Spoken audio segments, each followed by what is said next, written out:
রাসযাত্রা বা রাস উৎসব নিয়ে সত্যি কথা বলতে অনেক দিন ধরে আহ, একটা তো আগ্রহ ছিল যে এই রাসযাত্রা, এর আগে সত্যি কথা বলতে না নবদ্বীপ না শান্তিপুর আমি কোথাও যেতে পারিনি, মানে যে ওটা হয়নি।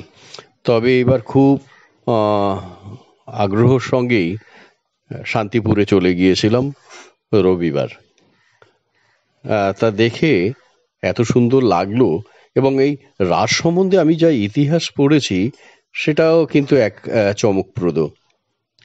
সেই ইতিহাসটা যদি একটু আপনাদের সঙ্গে শেয়ার করি তাহলে আপনাদেরও ভালো লাগবে আশা করি। তা চলুন শুরু করা যাক। কথিত আছে যে প্রায় 500 থেকে 550 বছর আগে অদ্বৈত আচার্যের হাত ধরে প্রথম শুরু হয় শান্তিপুরের রাসযাত্রা। আজকের দিনেও কিন্তু সেই একই রকমভাবে, যেটা দেখে এলাম, একই রকমভাবে কিন্তু সেই রাসযাত্রা পালিত হচ্ছে। ওইখানকার যে পুরনো মানুষ যারা দীর্ঘদিন ধরে এখানে বসবাস করছেন তাদের সঙ্গে কথা বললাম। কথা বললে কিন্তু এটাই জানতে পারলাম যে অদ্বৈত আচার্যের হাত ধরে যেমনভাবে শুরু হয়েছিল, হ্যাঁ, তবে আকার আকৃতি তো আগের থেকে অনেকটা পরিবর্তন হয়েছে। আলোকসজ্জা, মণ্ডপসজ্জা, সব কিছু দিয়ে রাস উৎসবের এই যে জমজমাট যে ব্যাপারটা বা এত বড় যে একটা মিলন ক্ষেত্র তৈরি হয়েছে সেটা কিন্তু আজকের দিনে আর সেই দিনের থেকে অনেক পরিবর্তন হয়েছে। তা যাই হোক, এটাই স্বাভাবিক। যতদিন গড়ায় জনসংখ্যা বাড়ে এবং প্রচুর মানুষের সমাগম হয়। আচ্ছা, তারপরে যে কথাগুলো জানতে পারলাম তার মধ্যে অনেকটা এরকম রয়েছে যে বৃন্দাবনে সেই সময় প্রতিদিন রাসলীলা হচ্ছে। সেখানে শ্রীকৃষ্ণ ছাড়া অন্য কোনো পুরুষেরও ওই রাসলীলায় কিন্তু প্রবেশের অনুমতি ছিল না। যেমনটা শোনা যায় ইতিহাসে বা পৌরাণিক কাব্যে। সত্যি কথা বলতে এরকম কোনো প্রবেশের অধিকার ছিল না। তা সেই সময় একটা গল্প রয়েছে যে মহাদেব তিনি একবার আগ্রহ প্রকাশ করলেন যে রাসলীলায় কি হয় সেইটা দেখার জন্য। তিনি করলেন কি, একটা মহিলার ছদ্মবেশ ধরে সেই রাসলীলায় প্রবেশ করলেন।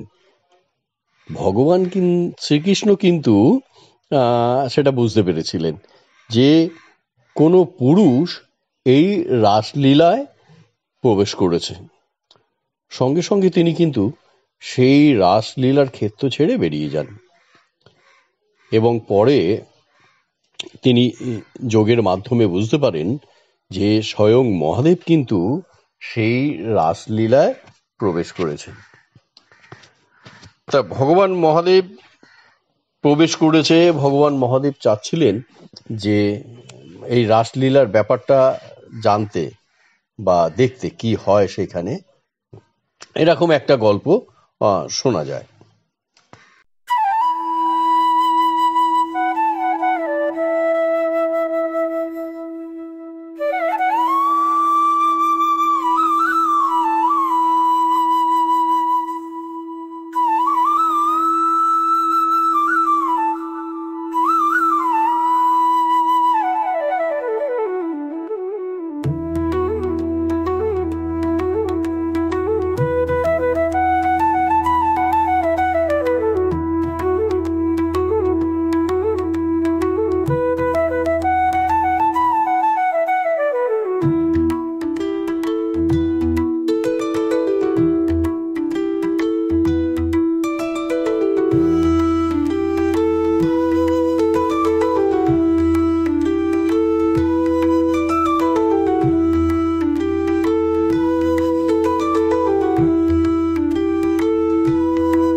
নারায়ণের প্রতিমা এবার তারা বন্দনা করেছে, তারই শোভাযাত্রা চলছে।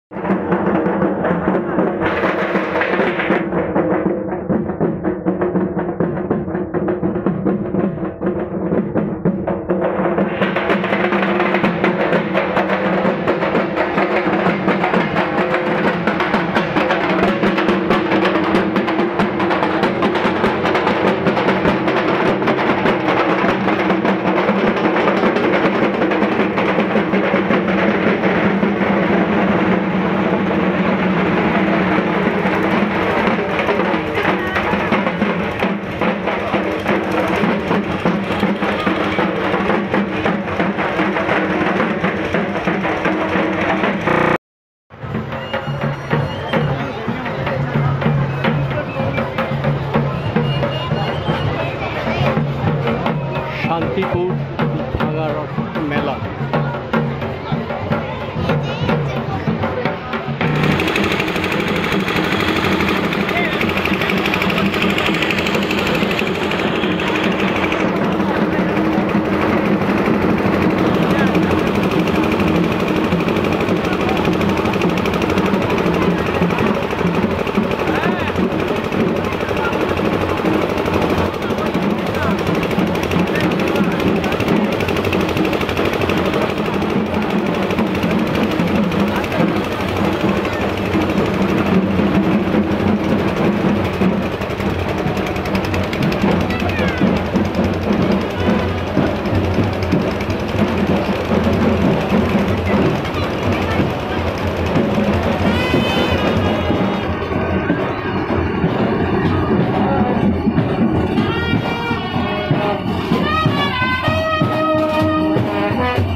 প্রথমে গোস্বামী বাড়িতে শান্তিপুরের রাজযাত্রা শুরু হয়েছিল।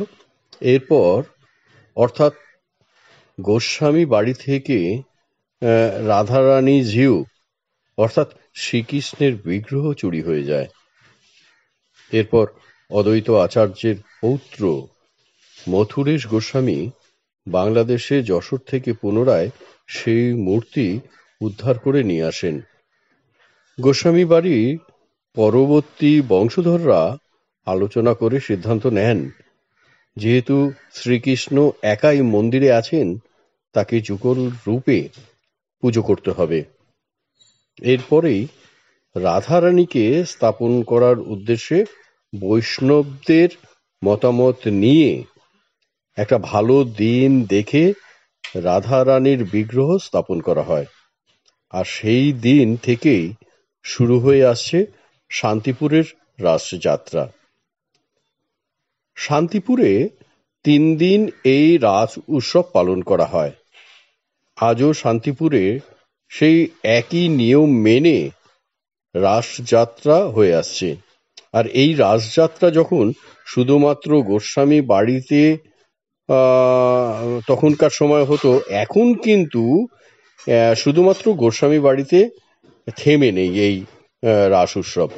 ছোট বড় অনেক বারোয়ারি বিভিন্ন মণ্ডপ সাজিয়ে রাসযাত্রা করছে। কিন্তু এবারও বিভিন্ন মণ্ডপ সাজিয়ে রাসযাত্রা হয়েছে।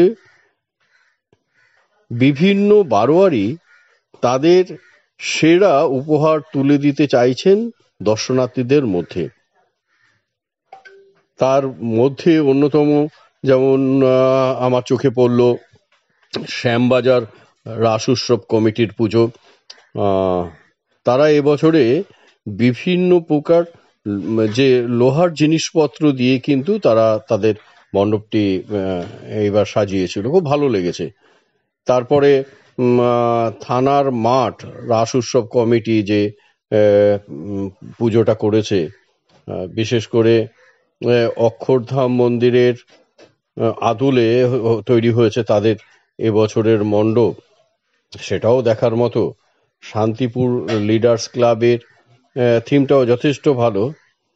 এবার রাশি শান্তিপুর বা আলোকমালায় কিন্তু ছিল একদম ভরপুর।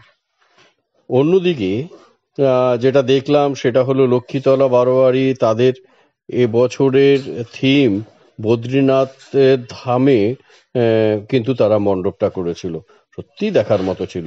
পাশাপাশি একাধিক উল্লেখযোগ্য বারোয়ারি দেখেছি যারা বিভিন্ন মন্দিরের আদলে তাদের মণ্ডপটি এবার তৈরি করেছিল। এবং আলো, যেটা সম্বন্ধে না বললে হয়তো অনেক কিছুই বলা হবে না, আলোর কিন্তু এইবার এত সুন্দর, যদিও এটা আমার প্রথম বছর, জানি না এর আগের বছরগুলো এরকম হয়ে আসছিল কিনা, তবে আমার কিন্তু খুব ভালো লেগেছে। চন্দননগরে জগদ্ধাত্রী সেই আলোর আলোকসজ্জা, বা এবছরের রাসে এসে দেখলাম যেটা সেই শান্তিপুরের আলোকসজ্জা, সত্যি অতুলনীয়, খুব খুব ভালো লেগেছে। যাই হোক, আমি সর্বোপরি একটা কথা বলতে পারি, যতটা পেরেছি ভিডিও করার চেষ্টা করেছি। আর রাসের যে কার্নিভাল, মানে শেষের দিন, 3 দিনের উৎসবে যে শেষের দিন, সেদিন এই রাসের উৎসবে কিন্তু নগর পরিক্রমা করা হয়। সব বারোয়ারি বাড়ির পুজোগুলো সুন্দর আলোকসজ্জা এবং নানা রকমভাবে সজ্জিত করে তারা কিন্তু বেস্ট তাদের এটা দেওয়ার চেষ্টা করে, এই যে পরিক্রমা যেটা হয়। তা সুতরাং দেখে এলাম এত মানুষের সমাগম, লক্ষ লক্ষ মানুষ সারা রাস্তা ধরে রয়েছে, এত আলোকসজ্জা, এত কি বলবো, যে মণ্ডপ নিয়ে তো আর পরিক্রমা হয় না, সুতরাং তারা ট্যাবলোগুলো সাজিয়েছিল, নানা রকম ভাবে ট্যাবলোগুলো সাজিয়েছিল। সত্যি কথা বলতে না দেখলে বিশ্বাস করা যায় না। আর আরেকটা যেটা দেখলাম সেটা হলো লাইভ মডেল। অলমোস্ট সব পুজোর কার্নিভালেই কিন্তু তারা বেশ কিছু লাইভ মডেল করেছে। আর বিশেষ করে নারায়ণ ভগবান, নারায়ণের মূর্তি বা শ্রীকৃষ্ণ, রাধিকার মূর্তি, এইগুলো তো ছিল, এইগুলো লাইভ মডেলও ছিল। সত্যি কথা বলতে অপূর্ব সুন্দর, না দেখলে কিন্তু আমার তো এতদিন দেখিনি দেখে আমার কোনো ধারণাও ছিল না, তবে এবছর গিয়ে আমার সত্যি খুব ভালো লেগেছে। আর সবাইকে অনুরোধ করব অন্তত পারলে একবার দেখে আসবেন এই রাস উৎসব। সে আপনি যেমন ধরুন নবদ্বীপেই যান, বা কৃষ্ণনগর বা শান্তিপুর, এইসব জায়গায় যান, গেলে পরে এটা বলতে পারি যে আপনাদের সত্যিই খুব ভালো লাগবে, গিয়ে পারলে একবার দেখে আসবেন।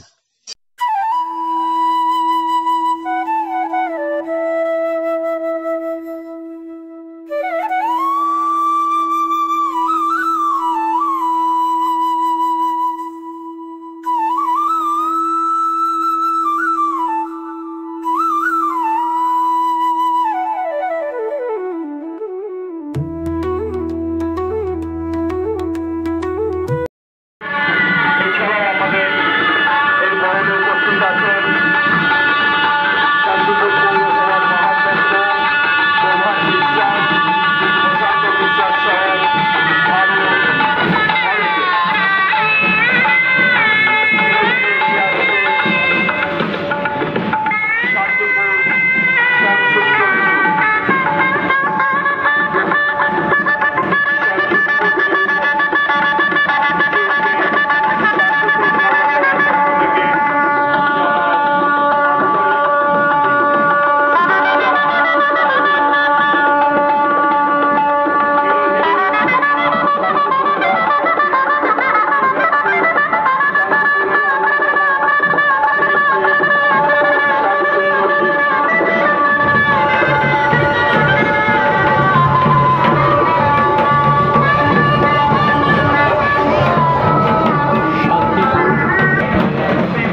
আমাদের সামনে দিয়ে ধীরে ধীরে এগিয়ে যাচ্ছে কাছারিপাড়ার শ্রী শ্রী বংশীধারী জিউ। কাছারিপাড়ার শ্রী শ্রী বংশীধারী জিউ সমস্ত কর্ণধারকে শান্তিপুর পৌরসভার পক্ষ থেকে জানায় আন্তরিক প্রীতি, শুভেচ্ছা ও অভিনন্দন।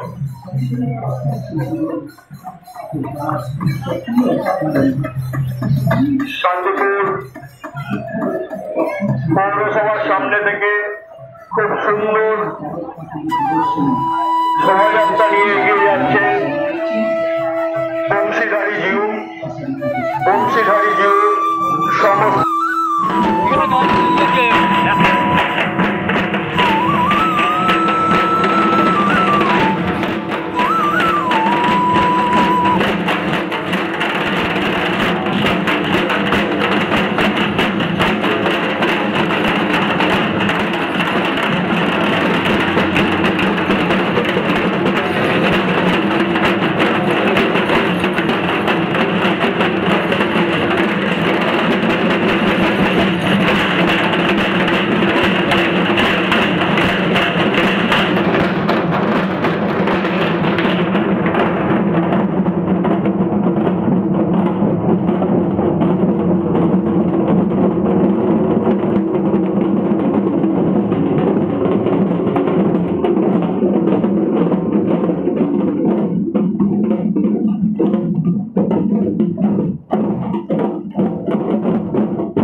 তাহলে বন্ধুরা, রাস উৎসব শান্তিপুর 2024 আজকের মতো ভিডিওটা এখানেই শেষ করছি। যারা ভালোবেসে ভিডিওটা এতক্ষণ দেখলেন তাদের সকলের কাছে আমি কৃতজ্ঞ। যদি আমার এই ভিডিওটা ভালো লেগে থাকে তাহলে অবশ্যই আমার চ্যানেল ব্লগ ইন্ডিয়া বাবিন চ্যানেলটিকে সাবস্ক্রাইব করবেন, ভিডিওটা লাইক করবেন, শেয়ার করবেন, আর অনেক অনেক কমেন্টস করবেন। যেমনটা আপনাদের লেগেছে ঠিক তেমনটা করেই কমেন্টস করবেন। তাহলে আজকের মতো বিদায় নিচ্ছি। সকলে খুব ভালো থাকবেন।